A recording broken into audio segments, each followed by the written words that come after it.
In most places around the world, childhood is marked by innocence, but in Russia, that's no longer the case. The playground is a battlefield in disguise. The toys are rifles, and the lessons are not about numbers or words, but about war.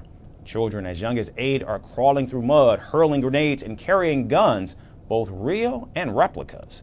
This isn't summer camp, it's military training, and it shows how Russia is arming its future one child at a time. Our next report has more. Children, laughter, and summer by the river. It looks like a holiday camp, but it is not an ordinary one. The games here are not hide and seek. They are war drills with rifles, grenades, and soldiers fresh from the front lines. In southern Russia, childhood is being reshaped. Not with cartoons and playgrounds, but with camouflage and combat. On the banks of the Don River, as many as 83 children, some no older than 8, took part in war games. They crawl through sand. They wade through water.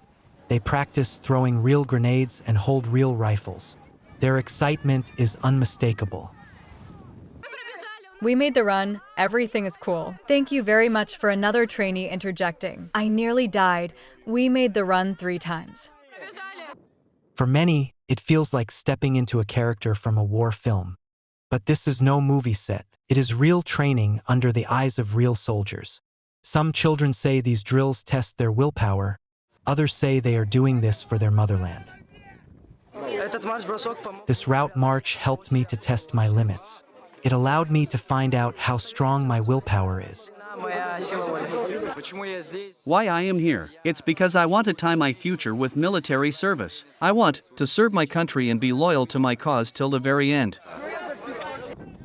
The children were part of a group of cadets run by Cossacks in the Rostov region, close to Ukraine. The instructors are not teachers, but veterans of the front. The instructors who are here with the children now, they are participants of the combat operations, the SMO, Special Military Operation in Ukraine. Some of them recover after wounds.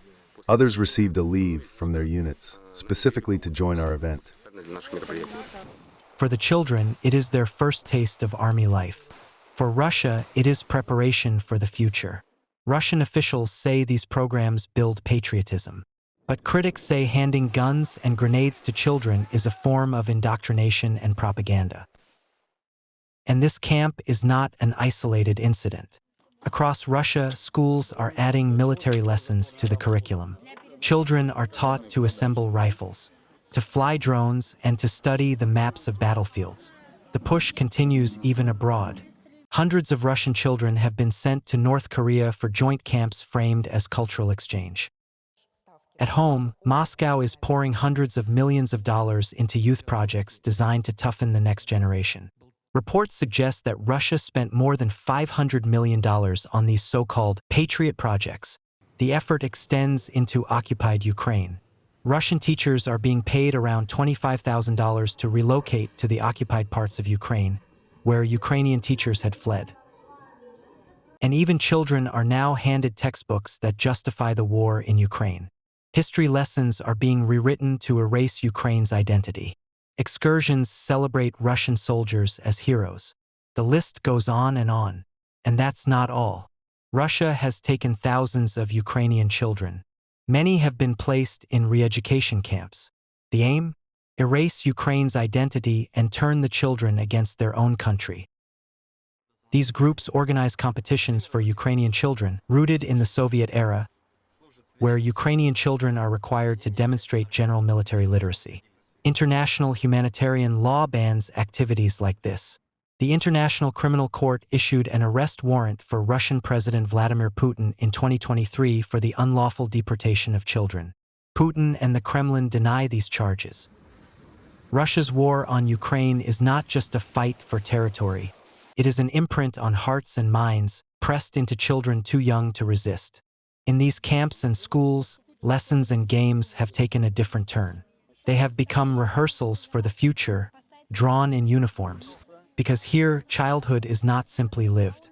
It is conscripted, it is sharpened and steered toward a war the children did not choose. First Post now available in 9 languages on YouTube. English, Stands at $36 trillion. French, Le FMI, comme German, Geschäftsführenden Direktor Hindi, $30 trillion ka karj mo.